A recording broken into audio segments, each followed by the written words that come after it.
All right, hello everyone, and welcome to another module in Poly 210, Race and American Politics, as a part of my course on Introduction to American Politics. Now, in this lecture, I am going to discuss the specific role of race in American politics. It's something that doesn't often get discussed in introductory courses, but from my perspective, I think race has played such a central role, especially in early American political development, that it really warrants talking about in more detail in an introductory course. And of course, it plays a much larger role in many other aspects in American politics today. So, there are key questions that I'm going to address in this lecture. What role, if any, does race play in our politics? Why is it important? And why does the saliency seem to ebb and flow depending on the year or the time in American history? Why or is race and ethnicity predictive of voting patterns and behavior?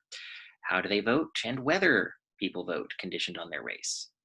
And does policy become racialized?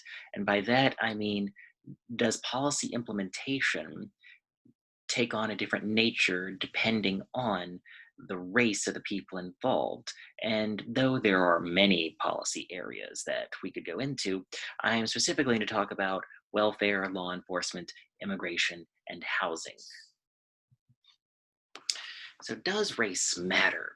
Well, race has played both an implicit and an explicit role in American politics. It's often present in campaign rhetoric. It's arguably the whole reason behind the so called states' rights movement. One of the original issues by which states were concerned that their rights were being infringed upon by the federal government was the issue of segregation, more specifically, racial segregation. And the whole political movement with regard to states' rights came from that. Before, the real uh, catalyst of the states' rights movement, a whole war was fought over race and slavery, the American Civil War. Yes, there are some folks that will say that slavery played a minor role or that it wasn't really uh, the instigator of the Civil War. And they're kind of half right. To say that slavery did not cause the Civil War would be untrue. To say that it did cause the Civil War would be untrue. And the reason why I say that is because there is a different question of why did the southern states secede and why did the Civil War begin? Because you have to consider not only why did the southern states secede, but why did the northern states want them back? Why do they insist that they stay in the Union? And that's the part where historians kind of disagree. But if the question is why did the southern states secede, the answer is clearly the issue of slavery. The issue of slavery was the only thing that was mentioned in all of the southern declarations of secession. And as a matter of fact, I have here the excerpts from the text of the Texas Declaration of Secession in quotes here. And here they assert that their secession or their decision to secede is based upon the unnatural feeling of hostility to these southern states and their beneficent and patriarchal system of African slavery. And by seceding, they are proclaiming the debasing doctrine, or rather, they are seceding because the northern states are proclaiming the debasing doctrine of the equality of all men, irrespective of race or color, a doctrine at war with nature in opposition to the experience of mankind, and in violation of the plainest revelations of the divine law. And that comes from the Texas Declaration of Secession.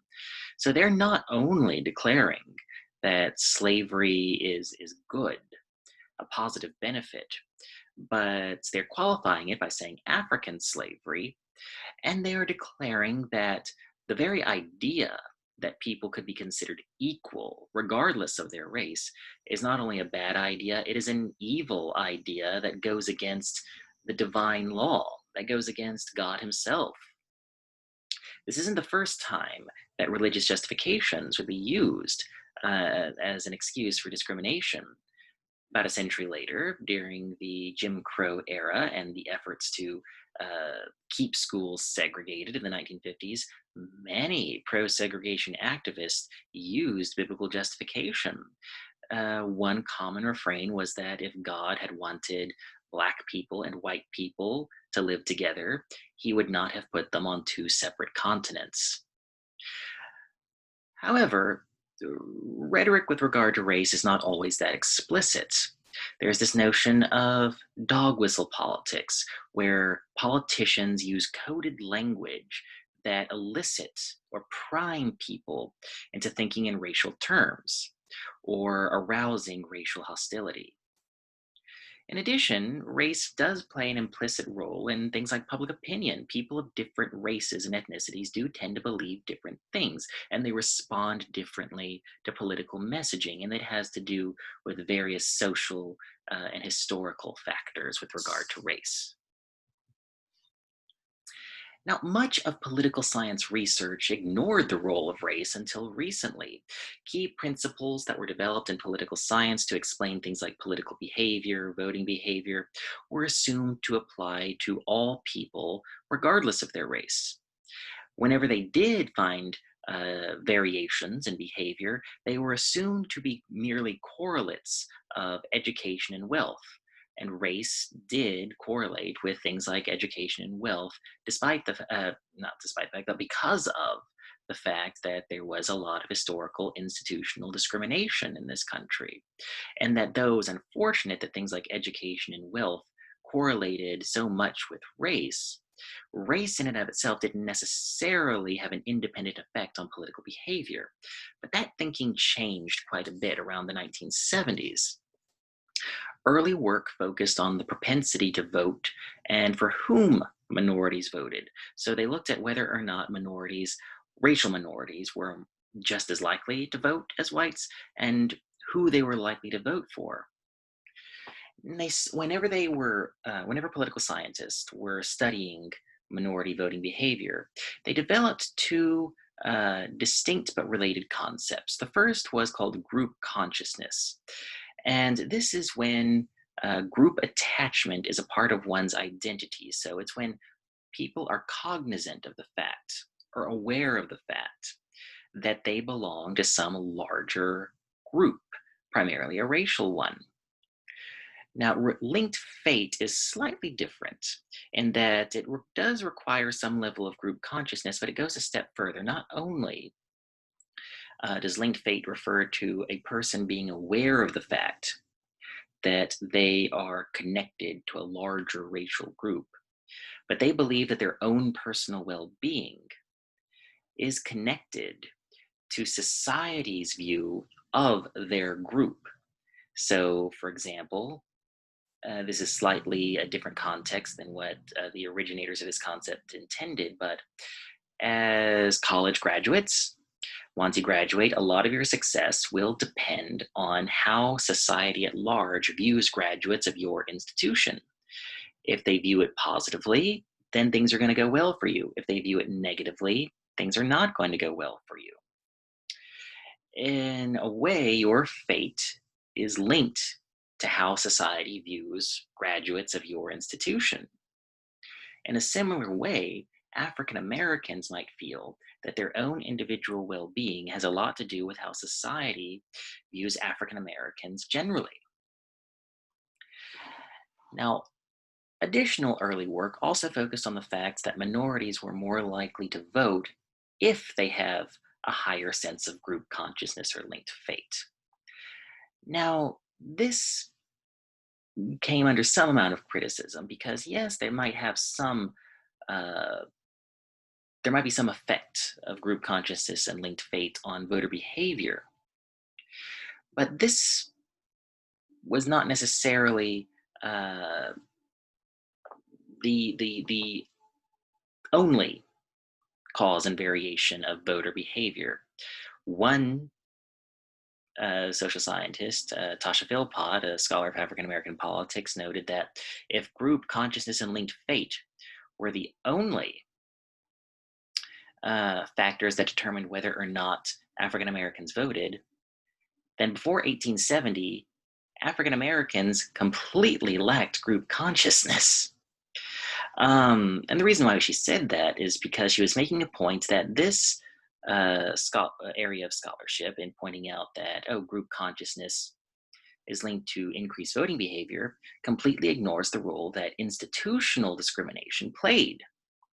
And so social scientists had to reorient their thinking in terms of the interaction between the individual level behavior and institutional level and systemic discrimination.